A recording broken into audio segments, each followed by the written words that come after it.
the young American lay in a ditch in Sicily with a length of steel pipe on his shoulder. It weighed 13 pounds. Down its throat sat one small rocket. 40 yards off, a German tank rolled toward him. 45 tons of armour the tube could not scratch from the front. He did not fire. He waited for it to show its side. This is how a 13-pound pipe learned to open a German tank. By late 1942, a strange new tool reached American troops in North Africa. It was a length of thin steel pipe, open at both ends. So plain the men called it the stovepipe. It weighed about 13 pounds. One soldier could sling it over his shoulder and walk into a fight with it. The army had another name for it: Bazooka. They took the name from a comedian named Bob Burns. Years before the war, Burns had built a silly music horn out of 2 pipes and a funnel. The horn made a low, rude honk. The weapon looked just like it. So the name stuck, and it stuck for good. Down the tube went a small rocket, 2.36 inches across. When it struck steel, it did not smash through by force. It burned through. The warhead fired a narrow jet of hot metal into the armour at the point of contact. About 4 inches of steel. That was the promise on paper.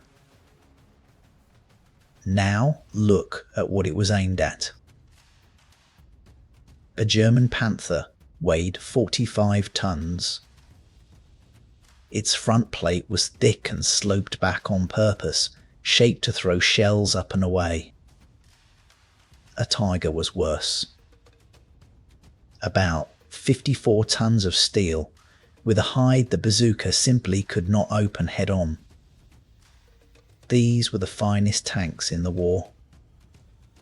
Each one cost a factory to build. Rare steel and hundreds of hours of skilled labour in a Germany that was running short of both. Inside rode a crew of 5 behind armour that shrugged off field guns. Against that stood one man with a pipe. The math was ugly. Fired straight at a panther's face, the rocket splashed and died. The men learned this the hard way. A 1943 intelligence report told them plainly. The tube could not punch the front of a Tiger, not the sloped nose, not the turret. The beast would roll on, swing its gun, and answer with 88mm fire. So the first record was rough. The Bazooka reached combat in North Africa in late 1942, and it went badly. The early rocket was unreliable. Many men were handed the tube with no training at all. By May of 1943, not one clear report had come back of the weapon stopping a tank. A general reached the Tunisian front and asked a simple question. Could this thing kill a German tank? Nobody could answer him. The army came close to pulling it from the field. Then a better model arrived. The M1A1 launcher with a steadier rocket that fired when it was meant to. In July of 1943, it proved itself in Sicily. Near the town of Gela, the German Hermann Goering Panzer Division drove hard for the invasion beaches. Colonel James Gavin's paratroopers stood in the way. They were thin on the ground and short on heavy guns. They had a few pack howitzers, a handful of bazookas, and no room to fall back. At a crossroads called Piano Lupo, a rocket badly hurt one German tank. Then a paratroop colonel named Gorham put another tank out of the fight with his own bazooka. The stovepipe had finally bitten. Reports even claimed a tiger knocked out in the streets of Biscari. But the price of that work showed at once. Gorham went looking for another tank to kill with his tube. This time, the tank found him first. He did not survive the attempt. It was never clean work. Paratroopers watched rockets bounce off the big tigers and skitter away into the dirt.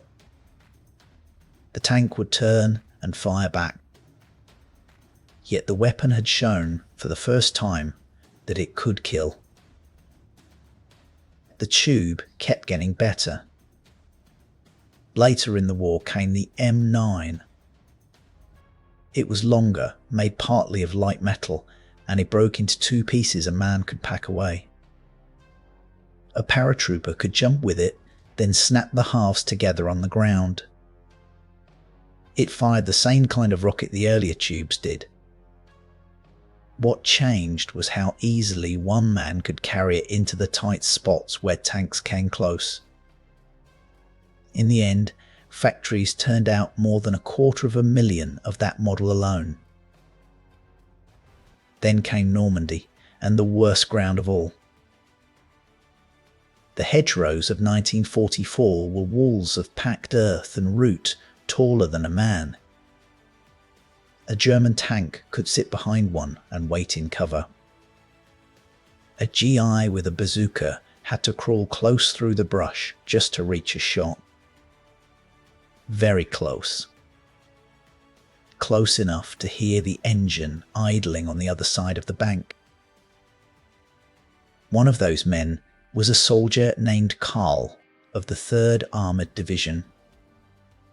He faced a German Mark IV tank alone. He put a rocket into it and knocked it out. Then a round found his leg and they carried him off the field that same day. His story ran in the Army's own paper months later. Others did not walk away at all. In September of 1944, Lieutenant Ernest Glessner destroyed a German tank with a bazooka and was lost moments after he did it. The men knew exactly what the job was. Working a bazooka against German armour was called Medal of Honor work. Not as praise. As a warning. To fire the tube you had to rise up or kneel out in the open and hold still while a tank filled your sight. The backblast threw a plume of smoke and dust that pointed straight back at you. Every gun nearby now knew where you were hiding. So how did a 13-pound pipe ever beat a 45-ton tank? Not from the front. Never from the front. The answer was patience. A bazooka man let the tank come to him. He held his fire while it rolled past his hiding spot. He waited for the flank. The side of a Panther was thin. Easy meat, the crews called it. The rear was thinner still, with the engine deck open to a hot jet of metal. The tracks could be broken to leave the whole machine stranded and blind. So the GI stayed low. He let the giant roll by and show its back. From a few dozen feet, he fired into the soft side and moved before the smoke gave him away. That was the whole secret. The bazooka never won a fair duel. It won an ambush. It turned the tank's one weakness, its blind and tender flank, into the only shot that mattered. A man who could not kill the beast to its face could still kill it from behind a hedge. By the winter of 1944, that tactic had real teeth. When Germany threw its last great armoured blow into the Ardennes, foot soldiers with bazookas met it in the tree lines and the farm villages. At a place called Krinkelt, near the northern shoulder of the fight, the tubes did brutal work. By the end of one day, infantry bazooka teams there had knocked out 21 German armoured vehicles. Guns and mines accounted for 27 more. Men on foot, with pipes on their shoulders, had helped stop an army of tanks in the snow. It was still ugly, up close. In the fighting around Bastogne, a two-man bazooka team fired at a German tank from a house behind a church. Their first rocket hit and did nothing.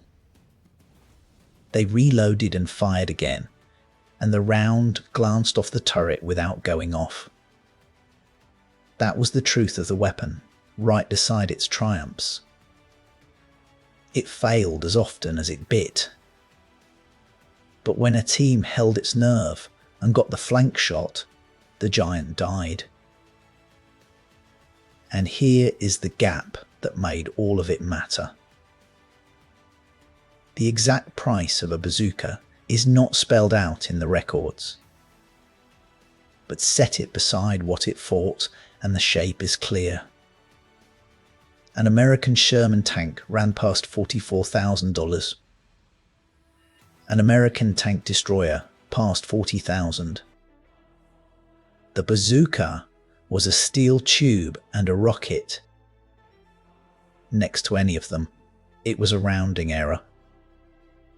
The German tanks it hunted cost even more, counted not just in money, but in scarce steel and skilled labour that Germany could not replace. America built the cheap answer by the hundreds of thousands. Nearly 500,000 launchers of every type. More than 15 million rockets. A weapon a factory could stamp out fast, that a single man could carry into a ditch, and that could open the side of a machine worth a small fortune. The Germans understood the idea the moment they held one. When they captured American bazookas in Tunisia in early 1943, they did more than study them. They copied the design and made it bigger. They kept an 88mm warhead and built it into a shoulder tube of their own. They called it the Panzerschreck. Tank terror. It was heavier than the American tube and threw a fatter, deadlier rocket. It could punch armour. The bazooka could only dent. The bigger German rocket came with a bigger problem. It threw so much fire and smoke out the back that the shooter risked burns. So the Germans bolted a small metal shield to the tube with a little window to aim through, and the man crouched behind it. The gun grew heavier than the American one. But it hit harder, and it could open armour the bazooka only bruised. So the flimsy pipe the German front line first laughed at came back at Allied tanks, scaled up and meaner. The idea had jumped sides in the middle of the war. That was the real legacy. Not one kill. A method. A cheap tube, a hidden man, a shot to the flank. After it, the tank stopped being a god that walked the earth. It became a target with a blind spot, and any foot soldier could be taught exactly where that blind spot was. The men in North Africa had held a plain steel pipe and half wondered if it was a joke. It weighed 13 pounds. It looked like a stovepipe. It could not scratch a tiger to its face. But it taught the biggest tanks in the world one lesson they never shook. Turn your back on the wrong ditch and 13 pounds of pipe could end 45 tons of steel.